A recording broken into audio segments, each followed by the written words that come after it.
Dia adalah komika yang jago bikin puisi. Langsung saja kita sambut. Ini dia Rizky Ambon.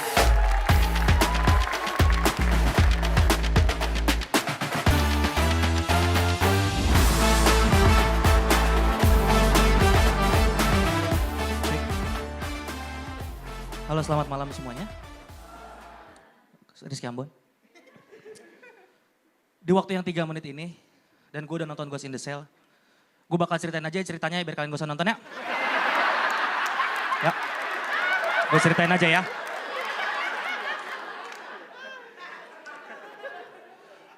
Jadi ada 4 orang Batak jadi polisi. Enggak lah, gak bakal gue ceritain. Kalau kalian cek Wikipedia, nama dia tuh Joko Edi Haryanto. Dari mana sih Anwarnya tuh, dari mana sih? Dari mana sih? Artis bukan apa bukan Anwar. Kalau mau nyari nama panggung kan yang bagus. Joko Bieber, Joko Rengga, Joko Kasino Indro terserah lah. Tapi gue saranin yang bagus. Gue suka film-filmnya by the way. Bagus-bagus, ada plot twist, easter egg. Tepuk tangan dong buat Christopher Nolan teman-teman. Gue suka banget. Dan film favorit gue tuh Modus Anomaly.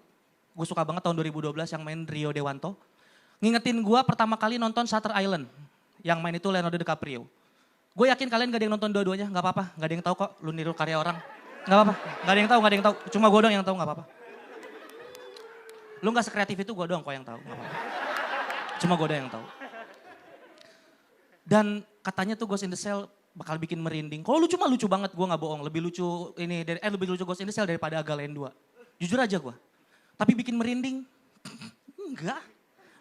Gue lebih merinding nonton Merah Putih One for All, jujur aja gue. Ini gak semerinding itu teman-teman. Dan ada fakta yang baru gue tahu di podcastnya Melanie Ricardo. Kalau dia itu setiap di lokasi syuting, apapun filmnya, dia tuh gak bisa dengar suara tinggi. Gak bisa dibentak. Gak bisa ada orang marah-marah. Itulah alasan kenapa suara gue segini aja. Karena dia gak bisa dengar suara yang tinggi. Emang masa kecilnya kenapa sih? Emang kenapa sih? Suka ngeliat orang tua marah?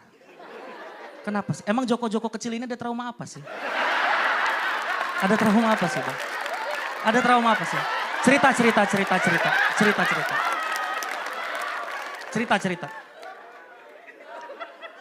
Tapi itu bener dia ngomong sendiri di kantor pun juga gitu kok. Gak boleh ada suara yang dadanya tinggi. Takut, Joko kecil takut. Maaf ya. Cerita sama aku ya. Gak apa-apa kok. Tenang aja. Dan emang begitu gitu, gak bisa denger suara tinggi. Mungkin gue juga gak tahu ada trauma. Dia produserin film Malin Kundang. Yang dimana di film ini dia cuma chip in duit doang. Dan di cerita Malin Kundang yang ini, ibunya yang durhaka. Maafin ya orang tua ya. Berdamai ya.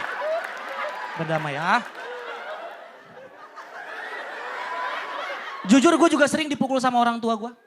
Gue sering dibentak. Tapi seenggaknya gue gak jadi. Thank you, gue Rizky Ambon.